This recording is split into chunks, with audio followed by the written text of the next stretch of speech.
नमस्कार। हिंदी मतलब नवीन अवस्थी। तो कल जो मैंने दो क्वेश्चन दिए थे आपको, जिसमें आपको बताना था कि इसमें से कौन सा रस है। तो पहला था कि सामने टिकते नहीं वनराज पर्वत डोलते हैं, ये आपका वीर रस था। और दूसरा था हाय रुक गया यही संसार, यहाँ पर करुण रस था। कुछ लोगों ने कमेंट किया, बिल्कुल सही जवाब था, परंतु आप लोग कमेंट करके बताते ही नहीं हैं। ज्यादातर लोग नहीं बताते, कुछ ही लोग बताते हैं। तो मैं आपसे यही कहना चाहूंगा कि अगर आपको अच्छा ज्ञान चाहिए तो आप लास्ट तक वीडियो को देखिए और इसके बाद में प्रश्न जो पूछे जा रहे हैं उनका उत्तर अवश्य दीजिए। अगर अभी आपने पढ़ाई नहीं की तो आप कभी भी पढ़ाई नहीं करेंगे। ये सबसे गोल्डन टाइम है स्टूडेंट लाइफ के लिए। लॉकडाउन लॉकडाउन जरूर चल रहा है, लेकिन सबसे गोल्डन टाइम चल रहा है स्टूडेंटों के लिए, पढ़ाई करने के लिए। इसलिए आप मन लगा के पढ़ाई करिए। और कुछ तो भाई ऐसे होते ही है कि आप ऑफलाइन पढ़ाई नहीं करते तो ऑनलाइन पढ़ाई क्या करेंगे। ठीक है ना। तो चलिए आज हम आपको चलते हैं एक नए टॉपिक की ओर लेके, जिसका नाम है छंद। जिसका छंद हम लोगों को बहुत ज्यादा कठिन लगता है, समझ में नहीं आता क्या है क्या नहीं। आज मैं आपको उन सब चीजों से अवगत कराऊंगा और बहुत ही साधारण तरीके से छंद को मैं कई पार्टों में ले जाऊंगा, धीरे धीरे आपको बताऊंगा। तो आज केवल छंद के बारे में बेसिक जानेंगे और थोड़े बहुत उदाहरण के साथ लक्षण भी पहचानेंगे। तो आइए चलते हैं छंद की ओर।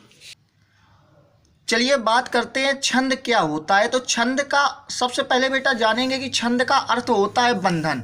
बंधन में जब कोई चीज रहती है तो बहुत ही ज़्यादा समस्या उत्पन्न करती है, क्योंकि हम लोग क्या है, स्वतंत्र है। इस समय जैसे लॉकडाउन चल रहा है तो हम लोग कैसे हैं, बंधन में। तो कितनी ज़्यादा तकलीफ हो रही है। ऐसे ही छंद का मतलब होता है बंधन, अर्थात ये काव्य के अनुसार बंधन में रहता है, ये स्वतंत्र भाव में नहीं रहता है। तो आचार्य पिंगल छंद के प्रणेता हैं। आचार्य पिंगल कौन है, छंद के प्रणेता हैं। और छंद सूत्र में इन्होंने छंद का वर्णन किया। इसी कारण से छंद को पिंगल नाम से भी जाना जाता है। बहुत ही इंपॉर्टेंट क्वेश्चन है, एक दो बार पेपर में पूछा भी जा चुका है कि छंद को क्या कहते हैं। तो छंद को क्या कहते हैं, पिंगल कहते हैं। और छंद सूत्र को क्या कहते हैं, पिंगल शास्त्र कहते हैं, क्योंकि पिंगल ने लिखा इसलिए इसको पिंगल शास्त्र भी कहते हैं। अब आते हैं परिभाषा में। तो परिभाषा क्या कहती है, जहां पर यति गति लय तुक मात्रा वर्ण क्रम चरण आदि का समावेश व्यवस्थित ढंग से होता है वही छंद कहलाता है। तो अब देखिए यही नीचे भी लिखे हैं कि छंद के 8 तत्व होते हैं। तो चलिए हम 8 तत्व के बारे में थोड़ी थोड़ी बात करते हैं। देखिए सबसे पहला तत्व आपका होता है चरण। चरण क्या होता है, देखिए चरण आपका छंद का अभिन्न अंग है। जब लास्ट में पंक्तियां खत्म हो जाती हैं, अर्थात जब लास्ट में यानी अंत में जब पंक्तियां खत्म हो जाती हैं, उन्हें हम क्या कहते हैं, चरण कहते हैं। उसी को हम लोग पद भी बोलते हैं।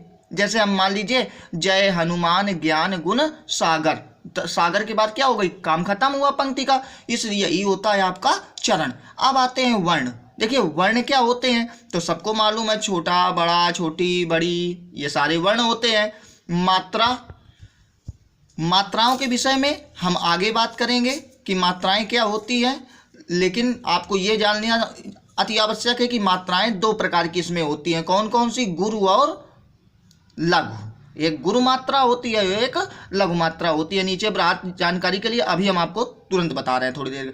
इसके बाद में फिर अगला आता है आपका क्रम। तो क्रम में क्या होता है बेटा, किसी भी काव्य को लिखने के लिए जो हम क्रमानुसार, अर्थात कैसे लिखा जाए कैसे ना लिखा जाए, वही तरीका जो होता है वही क्रम कहलाता है। यदि क्या होता है, जब कभी कभी चरण के बीच में ही कामा लगा होता है, अर्थात जहाँ पर हम सांस लेने के लिए थोड़ी देर के लिए रुकते हैं, वही आपका यति कहलाता है। अब गति की बात आती है कि प्रत्येक भाई काव्य को आप बोलेंगे तो एक गति होगी कि नहीं, अर्थात एक निश्चित लय होगी, वही आपका गति कहलाता है। इसके बाद में तुक। तुक का मतलब होता है कि कुछ गाने ऐसे होते हैं जैसे हनी सिंह वगैरह की, कहाँ से शुरू हुए कहाँ से नहीं, कुछ समझी में नहीं आता, लेकिन और पुराने गाने अगर देख लीजिए, लास्ट में तुकांत मिलता है कि नहीं, जैसे हम तुम्हें चाहते हैं ऐसे, मरने वाला कोई जिंदगी चाहता हो जैसे, ऐसे जैसे, यानी ये तुकांत मिल रहे हैं कि नहीं, तो यही आपका तुक कहलाता है। अब बात आती है गढ़ की, तो गढ़ छंद में 8 प्रकार के होते हैं, तो गढ़ की भी हम बात नीचे करेंगे। तो चलिए अब हम सबसे पहले बात करते हैं वर्ण की। तो वर्ण सभी को आना चाहिए, छोटा बड़ा, छोटी बड़ी, छोटा ऊ की मात्रा, यानी सारी मात्राएं आपको आनी चाहिए। अब देखिए मैं आपको एक काल्पनिक कहानी सुनाता हूँ, आपको याद हो जाएगा शायद। ये देखिए, छोटा बड़ा, छोटी बड़ी, ई वगैरह में मतलब अंग आहा तक बड़ी इनमें दोस्ती थी, बड़ा प्रेम था। लेकिन इनके प्रेम को देख करके लोग क्या हो गए, जलने लगे। जब जलने लगे तो लोगों ने इनको भड़काना शुरू कर दिया। छोटा से कहते, यार तुमको सब लोग छोटा कहते हैं और तुम्हारे साथी को बड़ा कहते हैं। इसी तरीके छोटी को भड़काते थे कि तुम छोटी क्यों हो, तुम बड़ी क्यों हो। इस प्रकार की विभिन्न प्रकार के न जाने कितने ताने टाइप के दिया करते थे। अब यार उन लोगों को आ गई गुस्सा। एक दिन पहुंचे, कहते हैं या तो अपने नाम से आगे बड़ा हटा दो, या तो हमारे नाम से आगे छोटा हटा दो, नहीं तो ऐसा नहीं होगा, लड़ाई हो जाएगी। तो ये हुआ कि चलो भाई लड़ाई होगी। अब एक दिन निश्चित किया गया लड़ाई करने के लिए। अच्छा, ये छोटे लोग थे तो छोटे लोगों की सोच में छोटापन था, तो इन्होंने छोटा छोटी छोटा ऊ वाले ने क्या किया, ये AK-47 तलवार ये सब बनाने में लग गए। और लेकिन बड़ा आ वाले ग्रुप ने क्या किया कि सभी को अपने साथ मिला लिया, सबको मिला लिया। और जब युद्ध का नंबर आया तो क्या होता है कि उधर 4 लोग थे, कौन, छोटा छोटी छोटा ऊ औरंग, और इधर कितने लोग थे, बड़ा आ, बड़ी ई, बड़ा ऊ, ए ओ औ, इतने लोग थे। अब एक जगह 4 और एक जगह 7, समस्या तो खड़ी हो जाएगी। इसलिए फिर ये छोटा वाले ग्रुप ने कहा कि भैया हमको नहीं लड़ना है। तो ये हुआ कि नहीं लड़ना है तो कुछ करो, क्या करना है। तो कहते हैं हमारी अब अलग पार्टी बनेगी। तो इन्होंने अपनी पार्टी बना ली जिसका नाम रखा लघु। जैसे बीजेपी और कांग्रेस की पार्टी नहीं बनती है, विभिन्न प्रकार की पार्टियां, ऐसे ही इन्होंने अपनी पार्टी बनाई और अपनी पार्टी का नाम क्या रखा, लघु। और नीचे अर्थात जो दीर्घ वालों ने अपनी पार्टी का नाम रखा दीर्घ अर्थात गुरु, दीर्घ अर्थात गुरु। अब क्या होता है, अब इनका कोई निशान भी चाहिए। जैसे बीजेपी का निशान क्या है, कमल है, कांग्रेस का हाथ का पंजा है, तो इन्होंने अपना निशान क्या रखा, खड़ी पाई। ये देखिए आपको मात्रा के बगल में बिल्कुल दिख रहा होगा कि इनकी मात्रा कैसे लगती है, खड़ी पाई। और इन्होंने अपना जो चिन्ह रखा वो क्या रखा, S आकार का, जिसको गुरु बोलते हैं। मेरी बात समझ में आ गई होगी शायद आपको। और ये आगे आपको बड़ा ही मदद करेगा, देखिएगा अभी।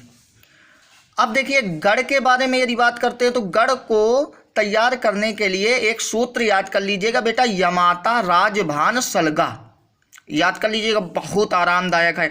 अब देखिए यहाँ पे आप देखिए यमाता राजभान सलगा लिखा है। अब देखिए यहाँ पे थोड़ा सा देखिए, यमाता, फिर मातरा, फिर ताराज, फिर राजभा, फिर जभान, फिर भानस, इस तरीके ये पूरा लिखा हुआ है कि नहीं। तो ये जो बना है इसी से बना है, इस चीज़ को याद रखिएगा। इसके बाद में या का मा ता रा जा भा ना सा, यानी 8 नंबर तक है। और पीछे क्या लगा दिया, गढ़ गढ़ गढ़ गढ़ गढ़, तो ये आपके गढ़ बन गए। या गढ़ मगढ़ तगड़ रगड़ जगड़ भगड़ नगड़, मतलब ये बेटा सब इसी से बना हुआ है। इस चीज़ को आप लोग याद रखिएगा। अब देखिए बड़ा आसान, अब ये मात्राओं की गणना कैसे हुई। अब देखिए या में छोटा की मात्रा लगी है बेटा, तो ये छोटा की मात्रा हो गई।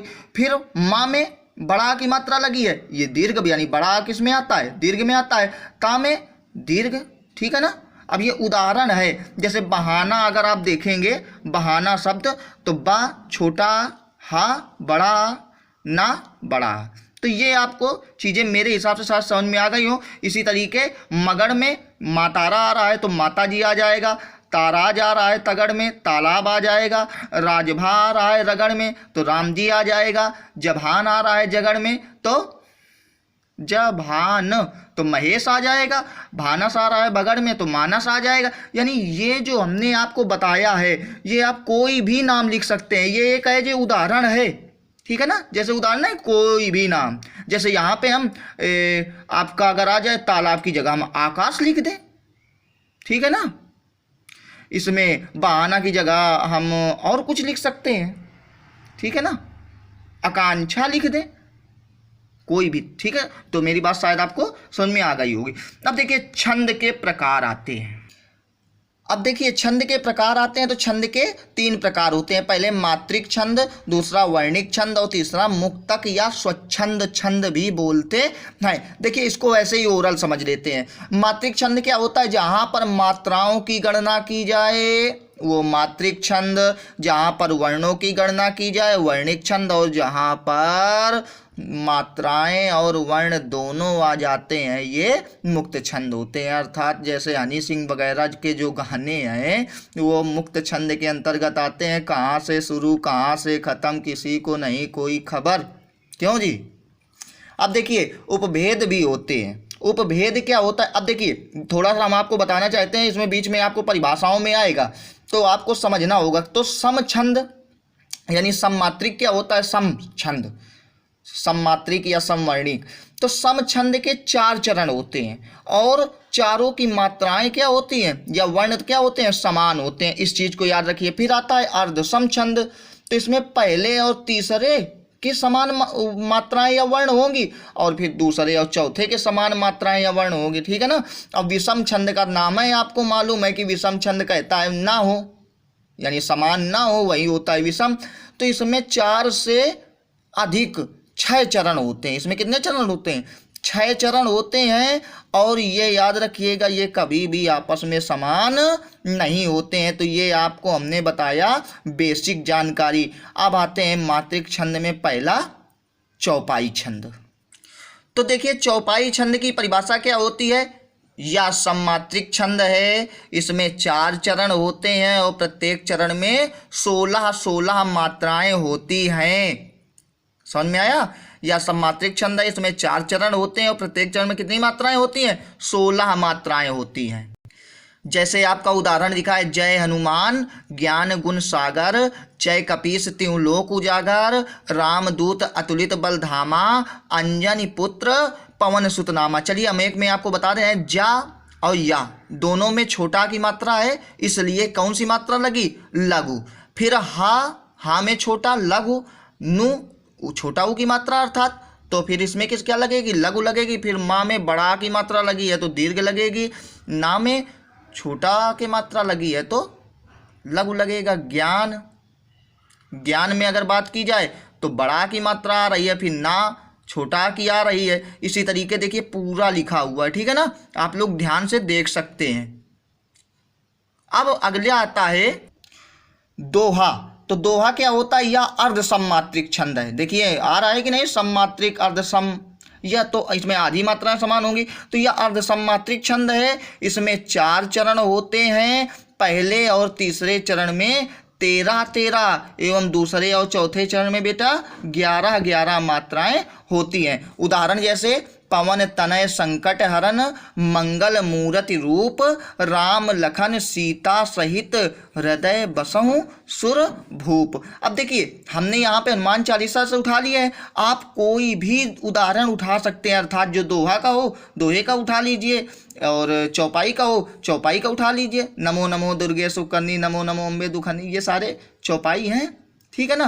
काल करे सो आज कर, ये सब आपके दोहे हैं, ठीक है ना। अब बात आती है अगला सोरठा।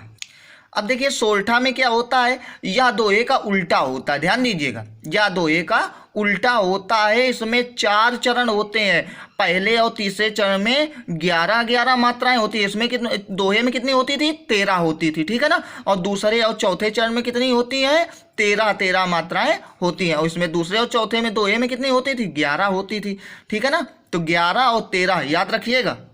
अब देखिए, अगर हम दोहे को कुछ इस तरीके से बोल दें कि मंगल मूर्ति रूप, पवन तनय संकट हरन, हृदय बसई सुरभूप, राम लखन सीता सहित, तो ये आप ध्यान रखिएगा कि ये दोहा नहीं, फिर क्या हो जाएगा, सोरठा हो जाएगा। इसीलिए कहते हैं कि दोहे का उल्टा क्या होता है, सोरठा होता है। अब जैसे उदाहरण की बात की जाए, प्रणवहु पवन कुमार, खल बन पावक ज्ञान घन, जासु हृदय आगार, बसाई राम सर चापदर। शायद आपको मैंने मात्राओं की गणना पहले ही बता दी है, आप लोग ध्यान दे दीजिएगा कैसे क्या मात्राएं लगी हैं, और मात्राओं में आपको कोई भी कंफ्यूजन नहीं होनी चाहिए। आज के लिए छंद में बस इतना ही, कल इसका लेके आएंगे भाग 2 और आगे इसकी बात करेंगे। अब रोज की तरीके आते हैं, कल के जो टॉपिक था उससे आपको 2 प्रश्न बताने हैं। तो देखिए, इसमें आपको पहला बताना है कि कौन सा रस है, तो है यह वर मांगऊं कृपा निकेता, बसऊं हृदय श्री अनुज समेता, और दूसरे में निस दिन बरसत नयन हमारे। इन दोनों प्रश्नों का उत्तर आप हमें कमेंट बॉक्स में लिखकर अवश्य दें। आज के लिए इतना ही। अब कल हम आपको छंद का भाग 2 बताएंगे।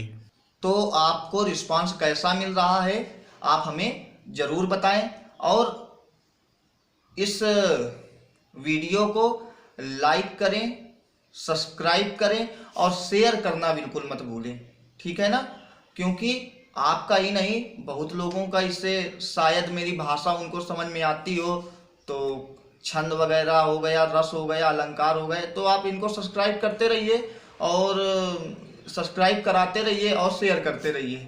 धन्यवाद।